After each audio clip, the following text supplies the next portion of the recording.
ನಮಸ್ಕಾರ ಸ್ನೇಹಿತರೆ, ಇವತ್ತು ನನ್ನ ಮನದಾಳದ ಮಾತನ್ನು ನಿಮ್ಮ ಹತ್ರ ಹಂಚ್ಕೋಬೇಕು ಅಂದ್ಬಿಟ್ಟು ಇವತ್ತು ವಿಡಿಯೋ ಮಾಡ್ತಾಯಿದ್ದೀನಿ. ನೆನ್ನೆ ಒಂದು ಕರೆ ಬಂತು, ಬೊಮ್ಮಸಂದ್ರದಲ್ಲಿ ಮಾರ್ಕಿಂಗ್ ಮಾಡಬೇಕಿತ್ತು, ಬರ್ತೀರಾ ಅಂತ ಕೇಳಿದ್ರು. ಸರ್ ಏನು ಡ್ರಾಯಿಂಗ್ ಎಲ್ಲ ಕಳಿಸ್ಕೊಡಿ, ನೋಡ್ಬಿಟ್ಟು ಹೇಳ್ತೀನಿ ಅಂತ ಹೇಳಿದೆ. ಡ್ರಾಯಿಂಗ್ ಎಲ್ಲ ಕಳಿಸ್ಕೊಟ್ರು. ಡ್ರಾಯಿಂಗಲ್ಲಿ ಬಂದು ಲೆಕ್ಕದಲ್ಲಿತ್ತು. ಅವ್ರಿಗೆ ಅದರಲ್ಲೇ ಸ್ವಲ್ಪ ಡೌಟ್ಸ್ ಇತ್ತು. ಆಯಿತು ಸರ್, ನಾನು ಟೇಪಲ್ಲೇ ಮೆಜರ್ಮೆಂಟ್ ಮಾಡಿ ನಿಮಗೆ ಫೋಟೋಸ್ ಕಳಿಸ್ತೀನಿ, ಅದೇ ಥರ ಮಾಡ್ಕೊಳ್ಳಿ ಅಂತ ಹೇಳಿದೆ. ಇಲ್ಲ ಸರ್, ಒಂದು ಸರಿ ಸೈಟ್ ಹತ್ರ ವಿಸಿಟ್ ಮಾಡಿ ಅಂತ ಹೇಳಿದ್ರು. ಯಾವಾಗ ಬರಬೇಕು ಅಂದೆ.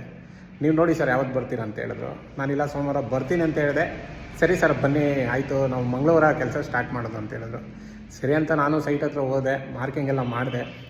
ಸರಿ ಅಂದ್ಬಿಟ್ಟು ತಿರ್ಗಾ ಮತ್ತೆ ಮೆಟ್ರೋ ಸ್ಟೇಷನ್ಗೆ ಬಿಡೋಕೆ ಕರ್ಕೊಂಡು ಹೋಗ್ತಿದ್ರು. ಹೋಗ್ಬೇಕಾದ್ರೆ ಹೇಳಿದ್ರು, ಸರ್ ಇವತ್ತು ನಮ್ಮ ಮನೇಲಿ ಫಂಕ್ಷನ್ ಇತ್ತು, ನೀವು ಬಂದಿದ್ರಂತ ನಿಮ್ಮ ಜೊತೆಗೆ ನಿಂತ್ಕೊಂಡೆ, ಫೋನ್ ಮೇಲೆ ಫೋನ್ ಬರ್ತಾಯಿದೆ ಅಂದು. ಸರ್ ಫಂಕ್ಷನ್ ಬಿಟ್ಬಿಟ್ಟು ಬರೋ ಅಂಥದ್ದು ಏನಿತ್ತು ಸರ್, ನಾಳೆನೇ ಮಾಡ್ಬೋದಿತ್ತಲ್ಲ ಅಂದೆ. ಇಲ್ಲ ಸರ್, ನಾಳೆ ನಿಮ್ಮದು ಕೆಲಸಗಳಿರುತ್ತಲ್ಲ, ಹಾಗಾಗಿ ಇವತ್ತು ನಿಮ್ಮ ಜೊತೆನೇ ಉಳ್ಕೊಂಡೆ. ಬನ್ನಿ ಸರ್ ಇಲ್ಲೇ ಫಂಕ್ಷನ್ ಅಂತ ಕರ್ಕೊಂಡೋದ್ರು. ಅಲ್ಲಿ ಕರ್ಕೊಂಡೋದ್ಮೇಲೆ ಗೊತ್ತಾಗಿದ್ದು ನನಗೆ, ಅವ್ರ ಅಕ್ಕವ್ರದ್ದು ಶ್ರೀಮಂತರ ನಡೀತಿತ್ತು. ಒಂಥರ ಕಣ್ಣಲ್ಲಿ ನೀರೇ ಬಂದ್ಬಿಡ್ತು. ಯಾಕಂದರೆ ನನಗೆ ಅಕ್ಕ ತಂಗಿ ಯಾರೂ ಇಲ್ಲ, ತಮ್ಮ ಒಬ್ಬ ಇದ್ದಾನೆ. ಬಟ್ ಆದರೆ ಅಕ್ಕ ತಂಗಿರ ಪ್ರೀತಿ ಕೊಟ್ಟಿರೋರು ಇದ್ದಾರೆ.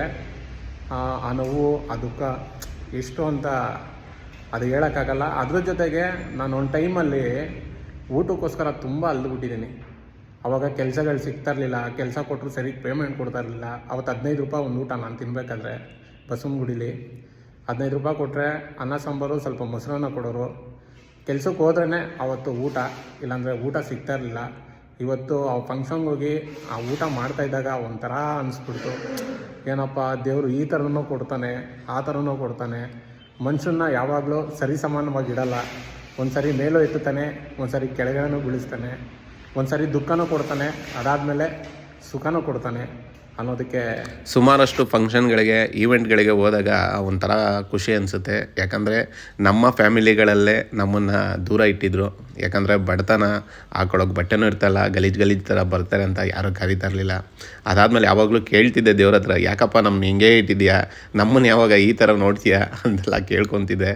ಆದರೆ ನನಗೆ ಎಜುಕೇಷನಲ್ಲೂ ಅಷ್ಟು ಏನೂ ಇರಲಿಲ್ಲ. ನಾನು ಅದಾದಮೇಲೆ ಕಾಲಕ್ರಮೇಣ ಸುಮಾರಷ್ಟು ಕೆಲಸ ಮಾಡ್ತಿದ್ದೆ. ಅದಾದಮೇಲೆ ಗೊತ್ತಿಲ್ಲ, ನನಗೆ ಎಲೆಕ್ಟ್ರಿಕಲ್ ಕೆಲಸ ಸಿಕ್ತು. ಸ್ಟಾರ್ಟಿಂಗಲ್ಲಿ ತುಂಬ ಕಷ್ಟ ಅನಿಸೋದು, ಇದನ್ನು ಯಾರು ಮಾಡ್ತಾರೆ ಹಂಗೆ ಅನಿಸೋದು. ಆದರೆ ಅದೇ ಕೆಲಸ ಇವತ್ತು ಈ ಮಟ್ಟಿಗೆ ತಂದು ನಿಲ್ಲಿಸಿದೆ. 3 ಹೊತ್ತು ಊಟಕ್ಕೇನು ಆ ದೇವರು ಕಮ್ಮಿ ಮಾಡಿಲ್ಲ. ಅದ್ರ ಜೊತೆಗೆ ಸುಮಾರಷ್ಟು ಸ್ನೇಹಿತರು ಫೋನ್ ಮಾಡಿ ಕರೀತಾರೆ, ಸರ್ ಎಲ್ಲಿದ್ದೀರಾ, ಬನ್ನಿ ಸರ್ ಈ ಥರ ಫಂಕ್ಷನ್ ಇದೆ ಅಂತೆಲ್ಲ ಕರೀತಾರೆ. ಆ ಫಂಕ್ಷನ್ಗಳಿಗೆ ಹೋದಾಗ ನಮ್ಮ ಹತ್ರದವರು ನನ್ನನ್ನು ಕರೀತಾ ಇದ್ದಾರೆ ಅನಿಸುತ್ತೆ. ನಿನ್ನೆ ನೋಡಿ ತಿನ್ನೋಕ್ಕಿಲ್ದಿರೋನಿಗೂ ದೇವರು ಒಂದು ಸರಿ ಪರೀಕ್ಷೆ ಮಾಡಿ ನೋಡ್ತಾನೆ, ಆಮೇಲೆ ಕೊಡ್ತಾನೆ ಅನ್ನೋಕ್ಕೆ ಕಾರಣ ನಾನೇ.